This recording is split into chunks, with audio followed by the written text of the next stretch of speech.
Good evening, everyone. This is Hartaj from New Cars Academy. Well, in the preceding video that you will see us sharing a lot of information regarding the current affairs and various schemes and also the defense exercises that have been happening recently. This is specifically aimed for the CDS people who have their paper, that is CDS 2 2020, and also for the CDS 1 2021. I hope you like the video. Please subscribe and share it up. And I guarantee at least 6 questions are going to come from these videos. Wish you all the best. Right, everybody. First one now, what we start is Ministry of Skill and Development and Entrepreneurship. The first one is Skills Build program. If I talk about the Skills Build program, it's basically a 2-year program in which basically they're going to give you knowledge about your IT skills, and it's in collaboration with IBM. That's the most important. Skills Build program platform is in collaboration with IBM. It was launched by Director General of Training under the aegis of the Ministry of Skill Development and Entrepreneurship. It is basically going to be providing trainings in ITIs, National Skill Training Institutions, and it is for development of artificial intelligence. So it's basically dealing with AI and it's in collaboration with IBM. That's something important. Mahatma Gandhi National Fellowship Program. It's to do with entirely with a scheme known as Sankalp, which we'll be discussing. Sankalp is basically skills acquisition and knowledge awareness of livelihood promotion. That's the full form of Sankalp. If you need to learn it up, you can learn it up from here. Skill acquisition and knowledge awareness. This is for youth to get more jobs. This Mahatma Gandhi Fellowship Program is in collaboration with IIMs of Bangalore. Now, let's discuss what all is there with it. It was launched on a pilot basis in 75 districts across different parts of the country like Gujarat, Karnataka, Meghalaya, Rajasthan, Uttar Pradesh, Uttarakhand, and all those. Now, what is the relationship with it?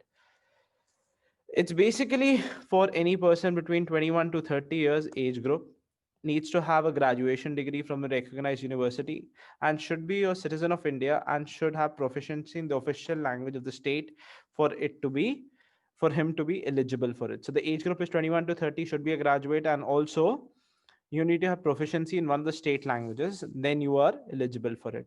It is for practical experience within the district administration and also for implementation of various programs at the national, state, and district levels. Next, as I said about Sankalp, this is something that was in Mahatma Gandhi Fellowship Program. Sankalp, as I said, it's a completely centrally sponsored scheme. पूरा पैसा जो है वो centre का आता है under the Ministry of Skill and so, and it is basically to provide employment or market relevant training to 3.5 crore of the youth of a country.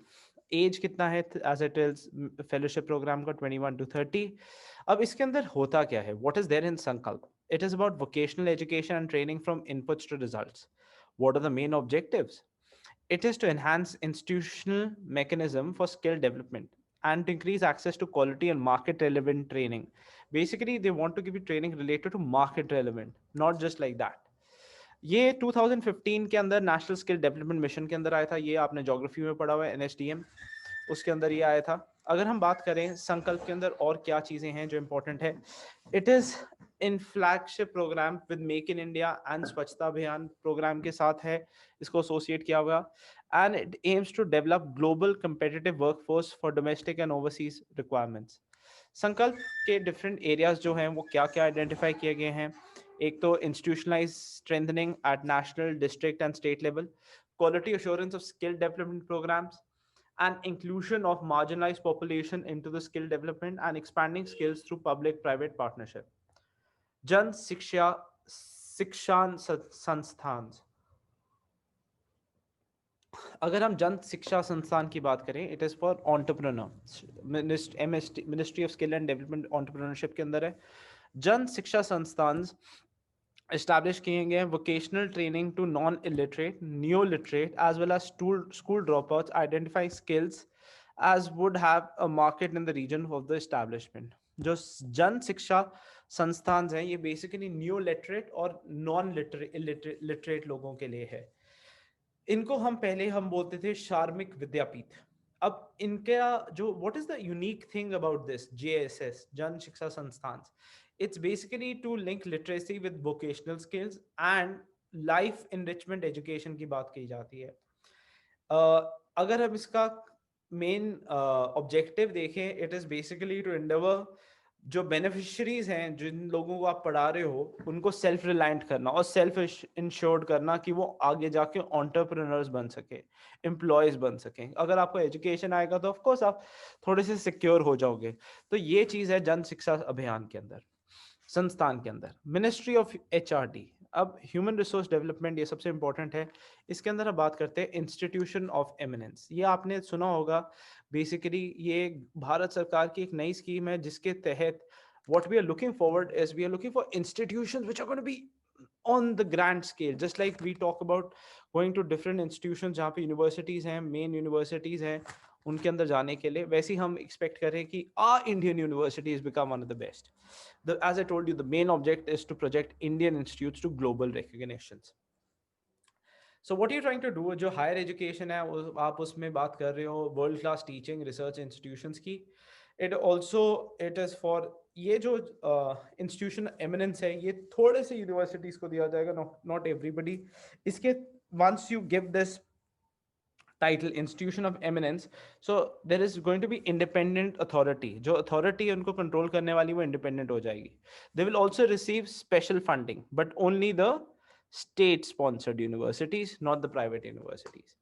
What you're trying to do is you're trying to make sure that जो higher education institutions हैं वो top 500 global rankings में आए and top 50 national institutions ranking framework में हो, so that we are going to give them the title of institutions of eminence. The objective is to start greenfield ventures, and this should be for a period of 15 years.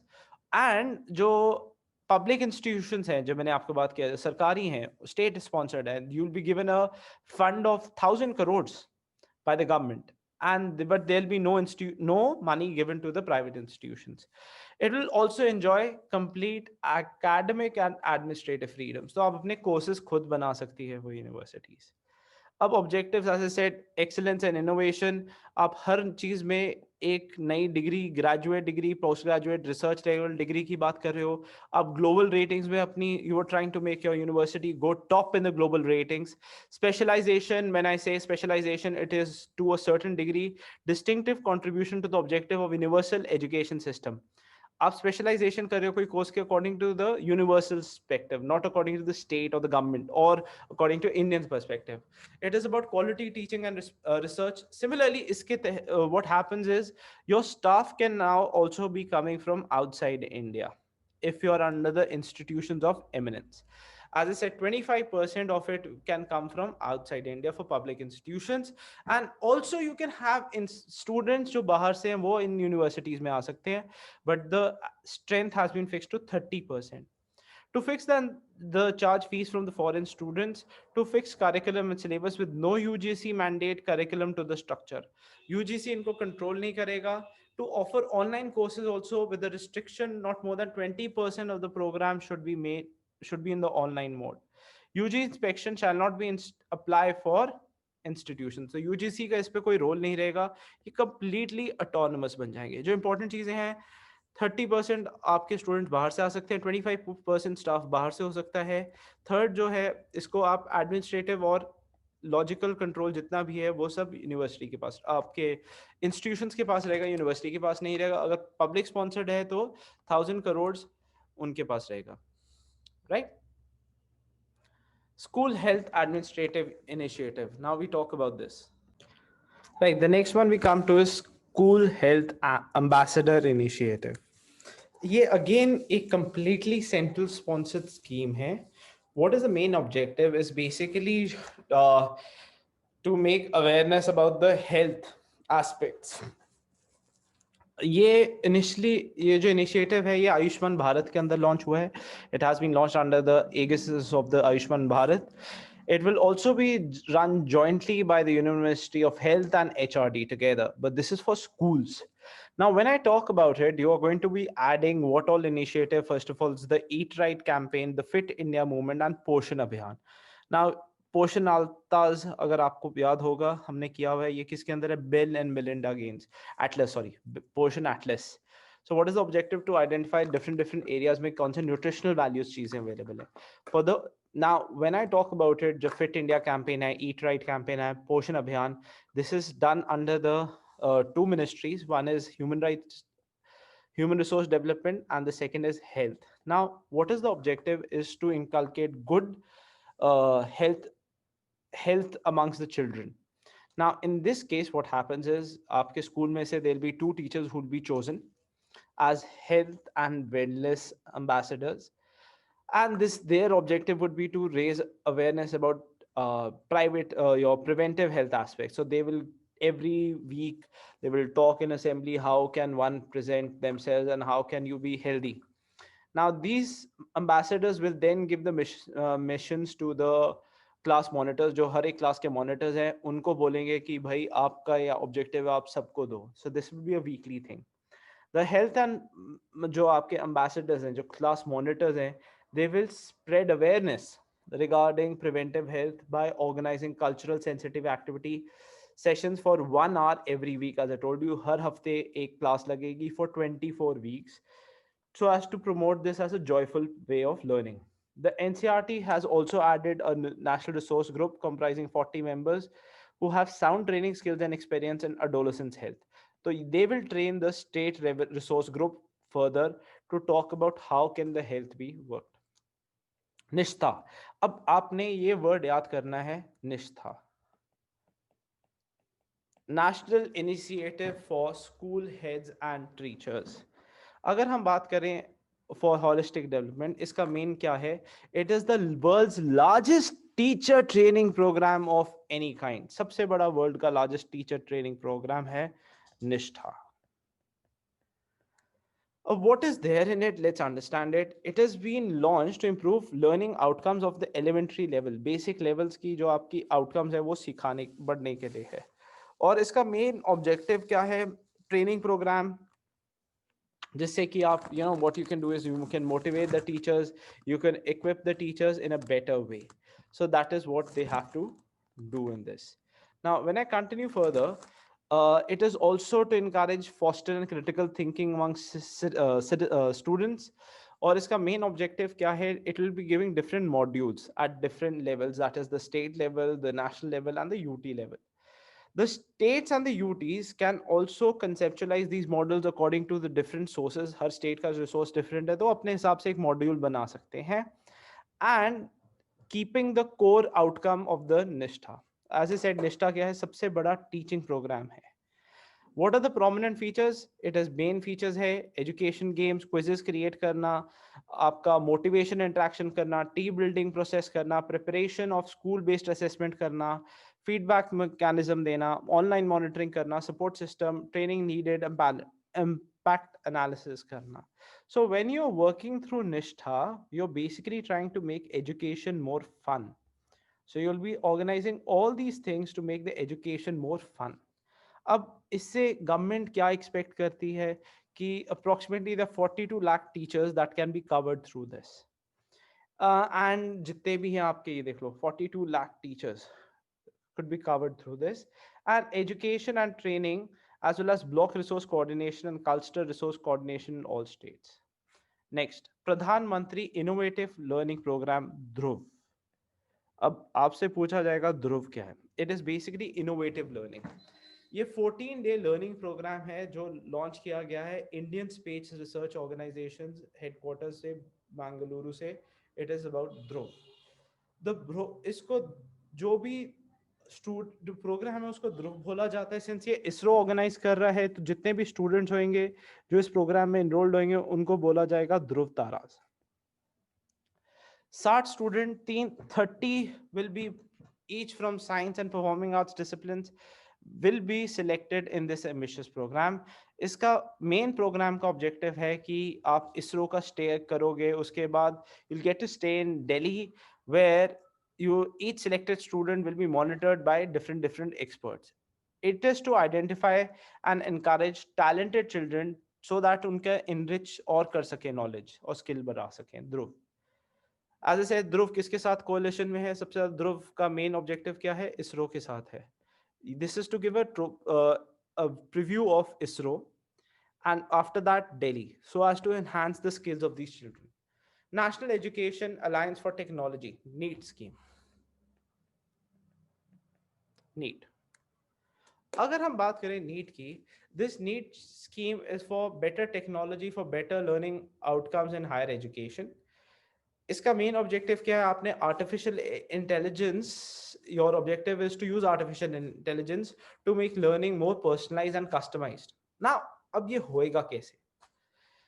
जो human resource development है वो एक it will act as a facilitator. अगर facilitator की बात करें, it will just act as a support mechanism, so that जो economically weaker sections के बच्चे हैं, बैकवर्ड सेक्शंस हैं, उनको ये चीज अवेलेबल हो जाए.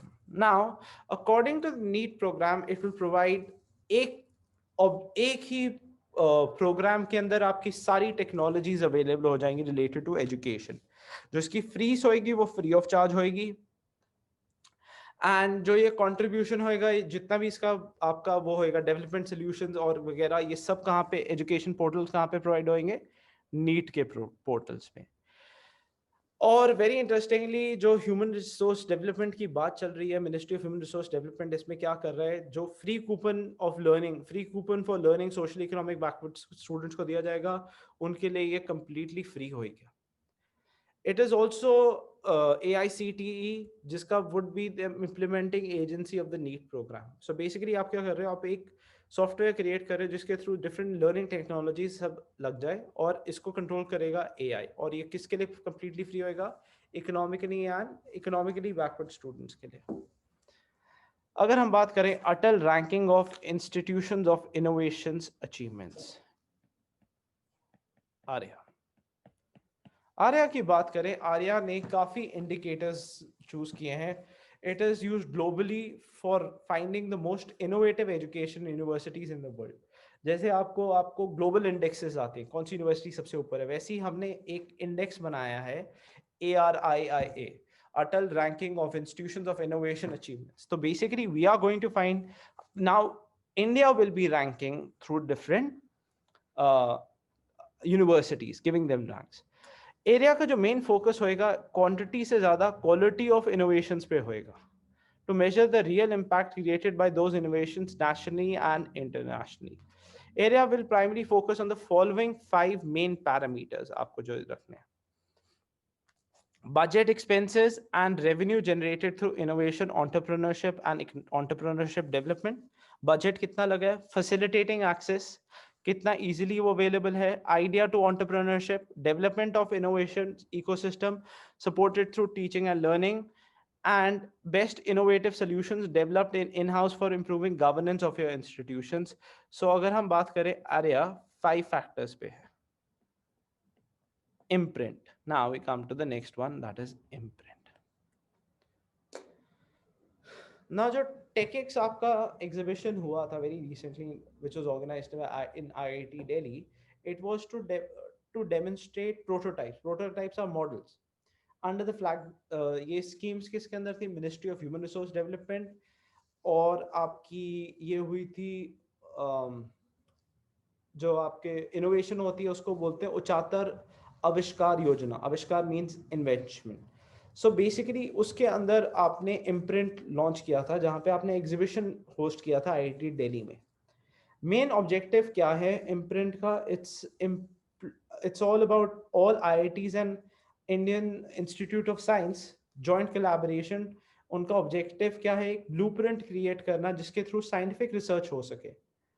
It is for also ensuring higher funding support जब आप research करते हो, and its main outcome is that how can the research work on the standard of living in rural and urban areas.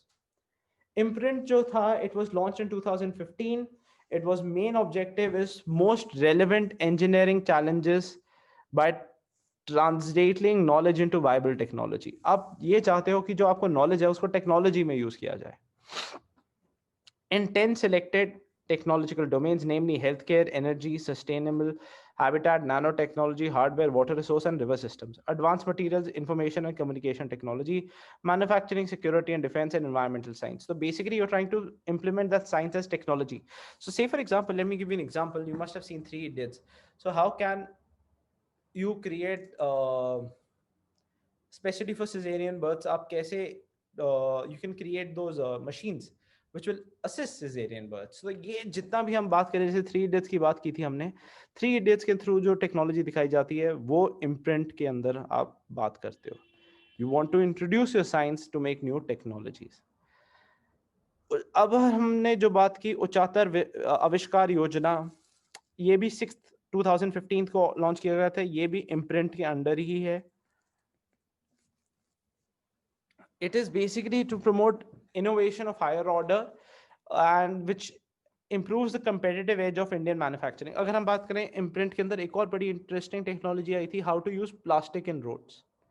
तो जितना भी आपको नॉन बायोडिग्रेडेबल प्लास्टिक है उसको रोड्स में आप कैसे यूज कर सकते हो, ये भी उच्चातर आविष्कार योजना के थ्रू हुआ था.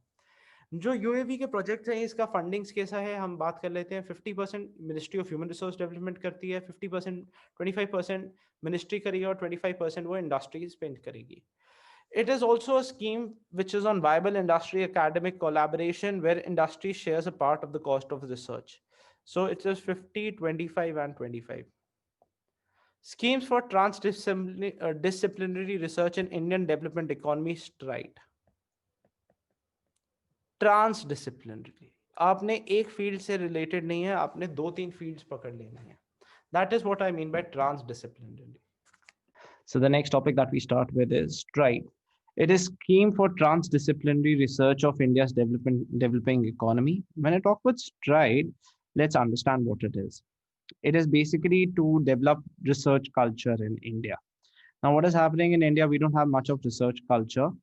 So this is to basically start a lot of research and what are the aspects that we're looking for research.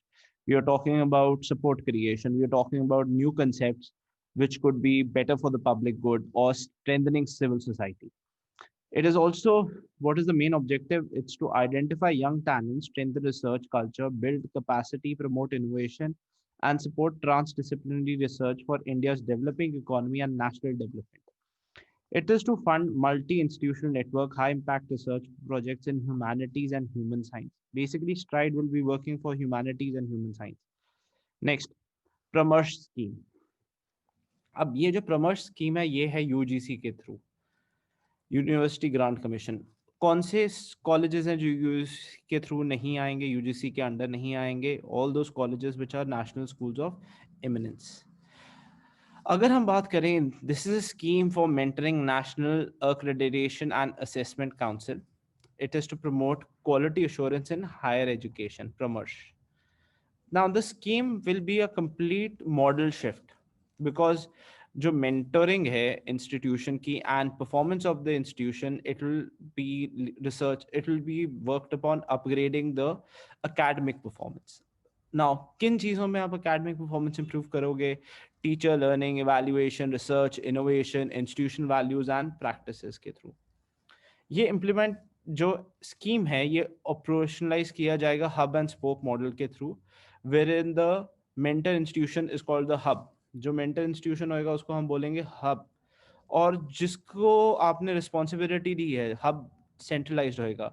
जिस जिस इंस्टीट्यूशन को आप मेंटरिंग कर रहे हो वो बन जाएंगे स्पोक. तो Paramarsh is hub and scope. Hub is the mentor, spoke is जिसको आपने मेंटरिंग करना है, जो अदर इंस्टीट्यूशंस है. राष्ट्रीय आविष्कार अभियान. अगर हम आविष्कार बात करें, इट रेफर्स टू इनोवेशन और टू मेक समथिंग न्यू. अब बेसिकली क्या है, ये एक फ्रेमवर्क क्रिएट करना है children between 6 to 18 years for learning science, mathematics, technology through observation, experiment, inference, drawing, model building, both through inside and outside classroom activities and processes. अगर हम बात करें इस स्कीम के अंदर क्या क्या होता है, mentoring, institution assist secondary and elementary institutions. आप बेसिकली साइंस और मैथ्स के अंदर आप इंट्रोडक्शन करोगे इस चीज़ के बारे में, इनोवेशन के बारे में. अब जो राष्ट्रीय आविष्कार अभियान है ये किस स्कीम के इंटीग्रेटेड है? ये एक और है, समग्र शिक्षा के इंटीग्रेटेड है। It is to conduct science exhibitions, book fairs, quiz competitions. उसके थ्रू आप एक you're going to create awareness and that is going to lead to further inventions. Similarly अगर हम आपने देखा नेशनल लेवल साइंस कंपटीशन होते हैं, मैथ्स ओलंपियाड जो होते हैं, so that is what is coming under Rashtriya Avishkar Abhiyan. So what will come, first we need to understand that. Second is क्या क्या चीजें इसके अंडर हैं. Second, what is the age group, 6 to 18 years. Ministry of Jal Shakti next. अब ये बहुत important है. First is जल शक्ति मिनिस्ट्री. ये एक नई मिनिस्ट्री क्रिएटेड है. ये मर्ज किया गया है ministry of water resources, river development, Ganga rejuvenation along with drinking water and sanitation के थ्रू ये एक नई मिनिस्ट्री क्रिएट की गई है नोन एज द जल शक्ति मिनिस्ट्री. अब इसमें बात करते हैं जल मिनिस्ट्री. एज ए said, water resource, Namami Ganga अभियान इसके अंदर आ जाता है. River development, Ganga rejuvenation, drinking water and sanitation इसके अंदर आता है जल मिनिस्ट्री के अंदर. अब सबसे पहले बात करते हैं जो इसका मेन मिशन है, जल Jeevan mission. Government of India क्या कर रही है, national rural drinking water programme के बाद जल जीवन मिशन, ये जितनी भी स्कीम्स हैं, functional household tap connections to every rural household, हर घर नल से जल, 2024 तक आप ऑब्जेक्टिव हमारा यही है कि drinking water through piped connection 2024 तक it reaches every house hold in India. In village water supply infrastructure for tap water connection to every household, reliable drinking water source development, augmentation of existing resources, transfer of water, multi-village where quality and quantity issues are there in local water issues, technological intervention for treatment for making water portable.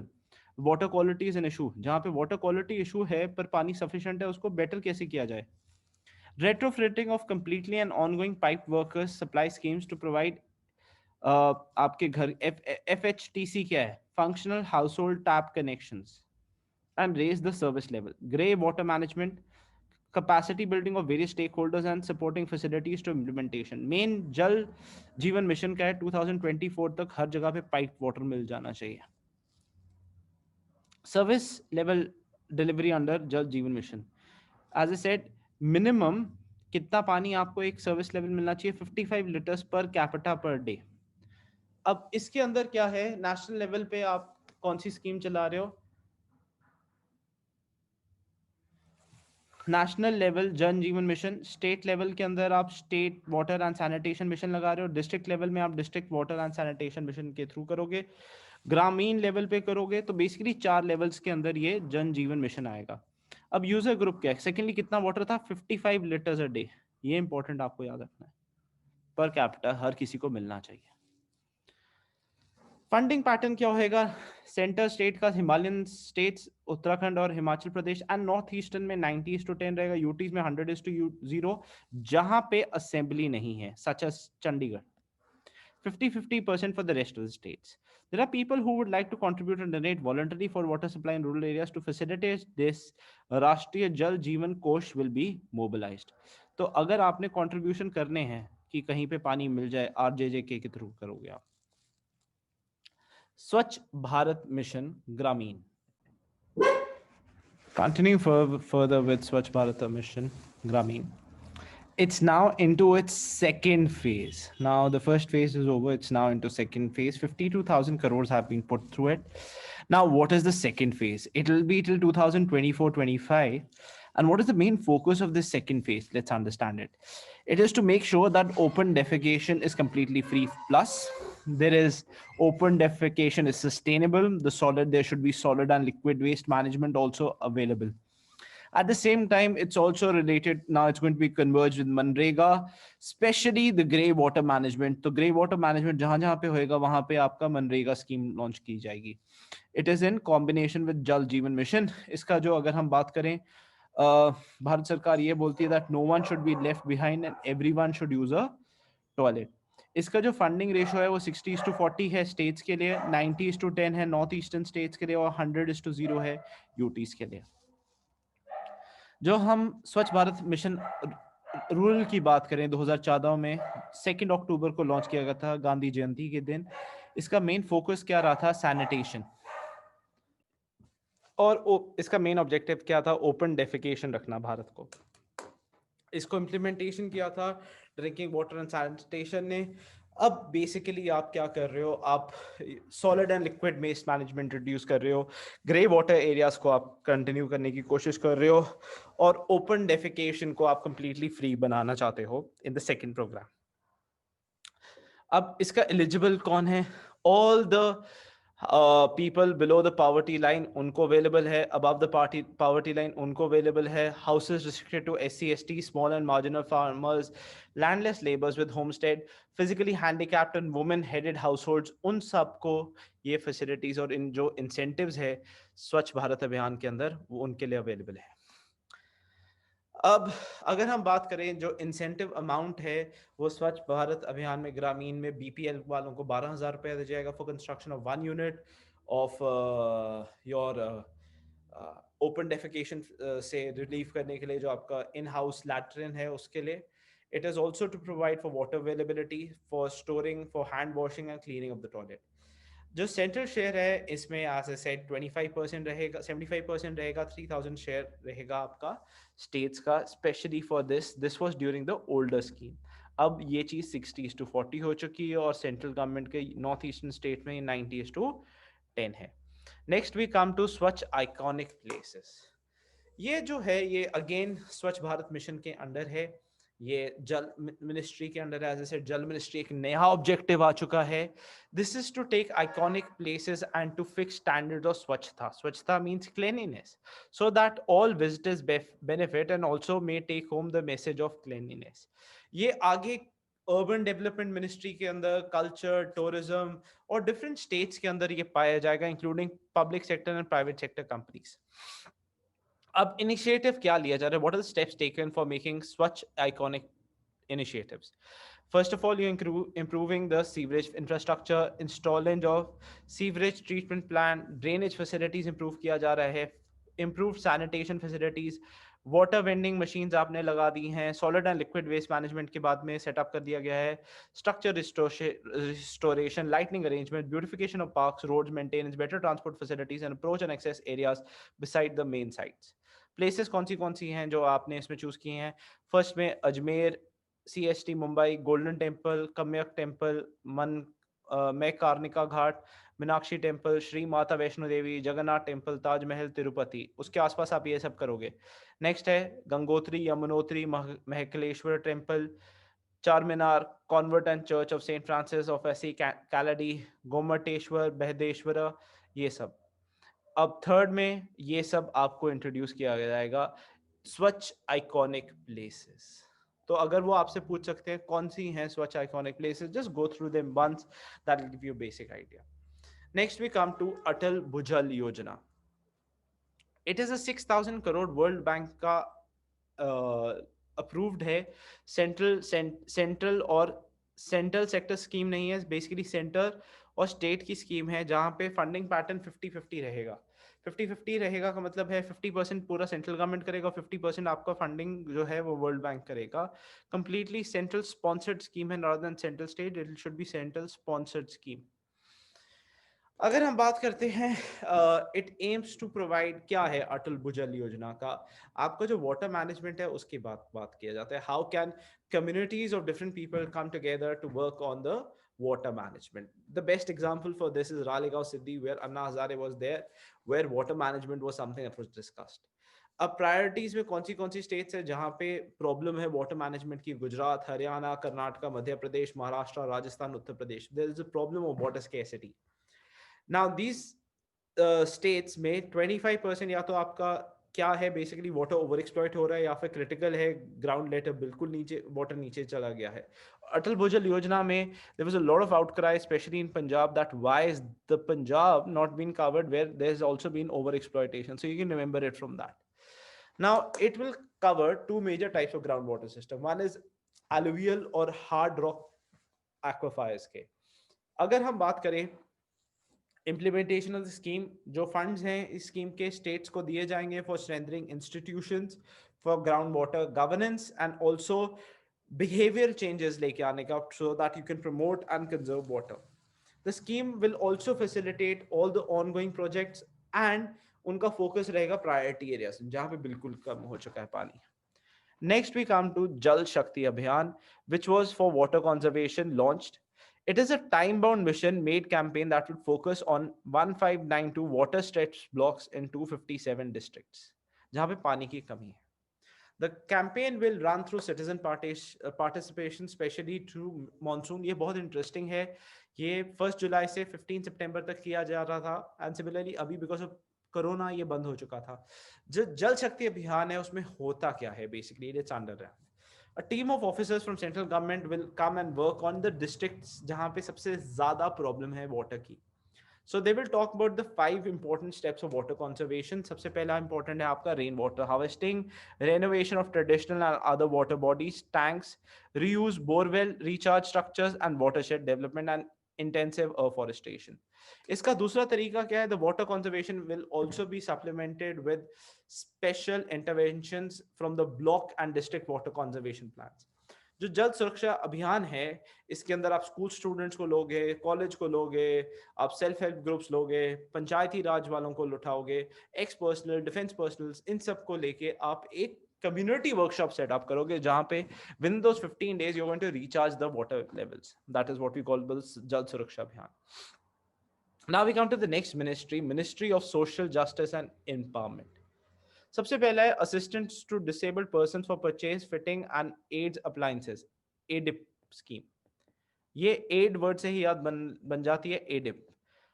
Assistance to disabled persons, assistance to disabled persons जिनके पास पैसे नहीं होते. अब इसमें है क्या? जितने भी आपके डिसेबल्ड पर्सन्स हैं जिनको ड्यूरेबल सोफिस्टिकेटेड कोई चीजें चाहिए, एड्स चाहिए, कुड बी से फॉर एग्जांपल जिसके हेयरिंग एड चाहिए, किसी को प्रोस्थेटिक लेग चाहिए, उनकी जो डिसेबिलिटीज है उसको रिड्यूस करने के लिए और उनका बिकॉज अगर उन सपोज एक आदमी है his legs are broken so he gets disabled legs or he's disabled because of the legs not working, so prosthetics legs lagayega to of course what is going to lead is going to lead an increase in the economic potential of that person, he'll work in the society. अब इस implementation को कौन करेगा? NGOs करेंगे, national institutes under the Ministry of Justice Empowerment and Almico, a PSU that manufactures artificial limbs. ये याद रख लेना, ये important है. What is Almico? Almico. और ये क्या है? स्कीम कौन सी है? ADIS. अब इसके अंदर क्या है eligibility? Firstly he should be a citizen of India. Secondly he should have more than 40% disability. Monthly income 20,000 से ऊपर नहीं होना चाहिए. अगर डिपेंडेंट है तो पेरेंट्स की इनकम 20,000 से ऊपर नहीं चाहिए. उसको लास्ट 3 इयर्स में कोई असिस्टेंस नहीं मिला होना चाहिए. एंड जो चिल्ड्रन 12 साल के बिलो हैं उनके लिए limit would be for 1 year.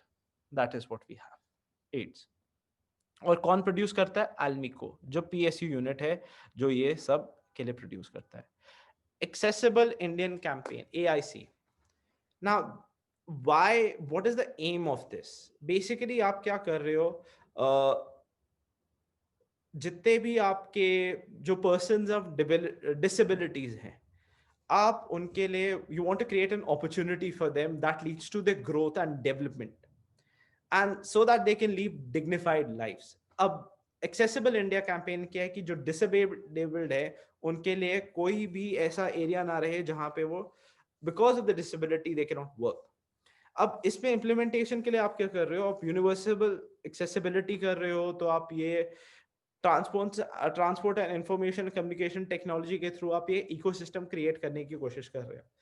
अब ये इंडिया में क्यों आया है campaign? Let's understand it. Because अगर हम article 9 of United Nations conventions पढ़े of rights of disability persons, उसमें दिया गया है इंडिया इज आल्सो सिग्नेटरी. तो आर्टिकल 9 क्या बोलता है? बेसिकली जितने भी डिसेबल्ड है उनको पीछे ना छोड़ा जाए, they should not be left behind.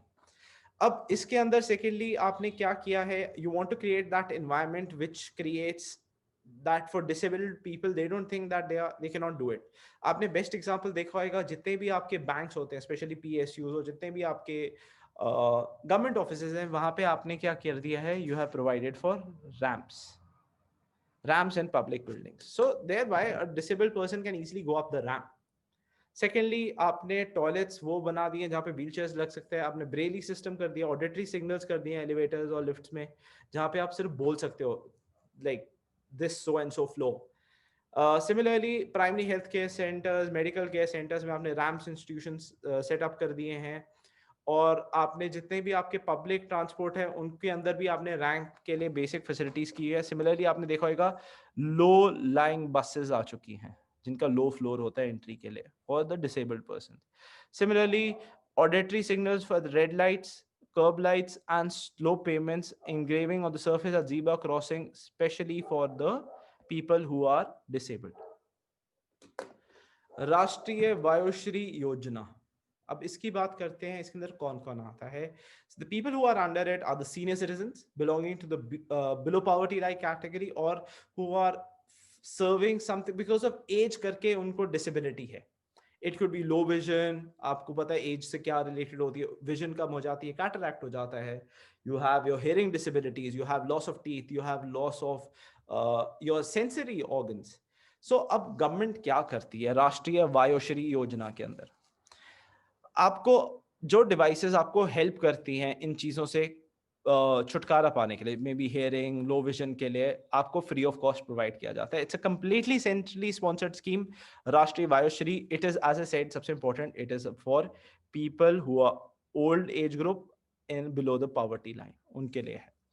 ये कंप्लीटली सेंट्रली स्पॉन्सर्ड स्कीम है and senior citizen welfare fund में से इसका पैसा आता है. अगर हम बात करें इन केस आपको हेयरिंग प्रॉब्लम भी है, आपको कॉग्निटिव स्किल्स खराब हो चुके हैं, आपका आईज का डिसेबिलिटी है, तो ये एक से ज्यादा भी आप उसके थ्रू बेनिफिट ले सकते हो. बेनिफिशियरीज कौन आइडेंटिफाई करेगा? हर जगह पे स्टेट्स यूटीज आइडेंटिफाई करते हैं.